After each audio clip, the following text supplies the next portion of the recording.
Selamat pagi sahabat Alkitab yang terkasih. Marilah kita mengawali hari ini dengan melakukan perenungan akan firman Tuhan.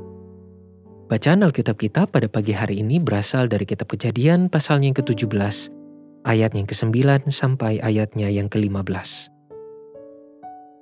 Lagi firman Allah kepada Abraham, "Dari pihakmu, engkau harus memegang perjanjianku, engkau dan keturunanmu turun-temurun.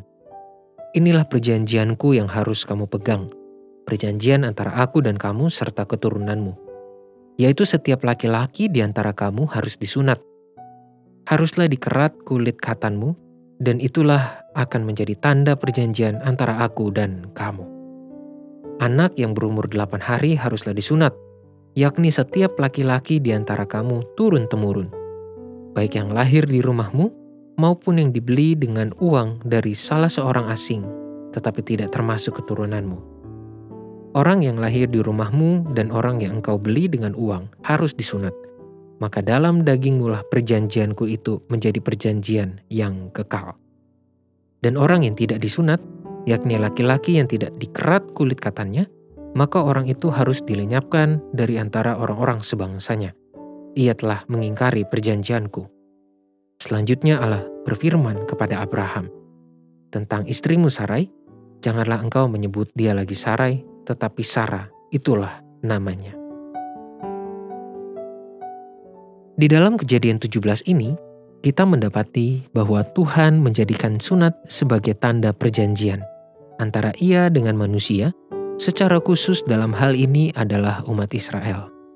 Jika kita mundur sedikit, maka kita akan menemukan banyak tindakan Tuhan yang menggunakan tanda ke dalam ikatan perjanjian dan berkat darinya bagi manusia. Contohnya, ketika Tuhan memberikan tanda pada dahi Kain ketika ia harus mengalami pengembaraan sebagai konsekuensi dari dosanya. Atau juga ketika Tuhan memberikan tanda di langit sebagai bentuk perlindungan pasca peristiwa air bah. Di dalam semua contoh narasi tersebut, terdapat sebuah keserupaan bahwa Tuhan menggunakan tanda sebagai wujud inisiatif kasih-Nya, sekaligus sebagai pengingat akan perjanjiannya. Tanda dan ingatan pun menjadi tidak dapat dilepaskan.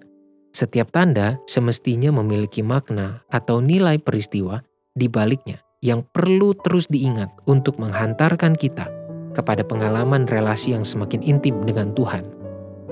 Tanda juga menjadi sebuah mediator untuk menghantarkan manusia kepada sesuatu yang lebih besar dan esensial. Itulah yang membuat sebuah tanda menjadi penting, dan dengan kata lain, sebuah tanda akan kehilangan nilainya ketika ia tidak lagi berfungsi sebagaimana mestinya. Inilah yang berlaku pada sunat yang dipraktikkan Abraham dan seluruh keturunannya. Sunat yang mereka lakukan semestinya menjadi sebuah tanda, menjadi sebuah cara yang dilakukan turun-temurun untuk mempertahankan ingatan akan inisiatif kasih Allah. Bukannya terjebak pada formalitas ritual semata.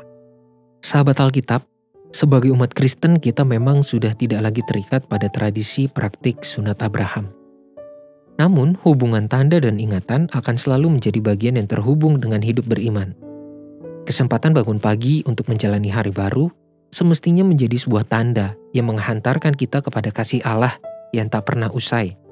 Berkat yang kita dapatkan maupun pergumulan yang kita hadapi juga menjadi tanda yang dapat menghantarkan kita kepada bagaimana cara Tuhan mendampingi kita.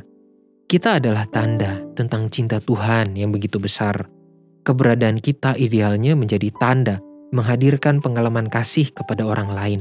Begitu pula sebaliknya. Jadi, siapkah kita menjadi tanda kasih Tuhan bagi orang lain agar mereka tetap mengingat akan peran dan inisiatif Tuhan yang tiada akhir?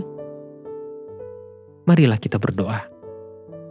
Ya Tuhan, terima kasih untuk semua kasih, untuk semua cinta, untuk semua anugerah, berkat, dan penyertaan yang Tuhan berikan bagi kami. Sudah terlalu banyak tanda yang Tuhan berikan bagi kami di sepanjang sejarah kehidupan ini.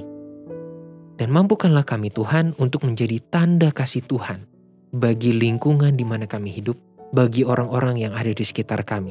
Sehingga biarlah melalui kehadiran kami, melalui setiap tingkah laku kami, melalui kehidupan kami, itu menjadi tanda yang menghantarkan orang-orang di sekitar kami kepada kasih Tuhan yang tiada akhir.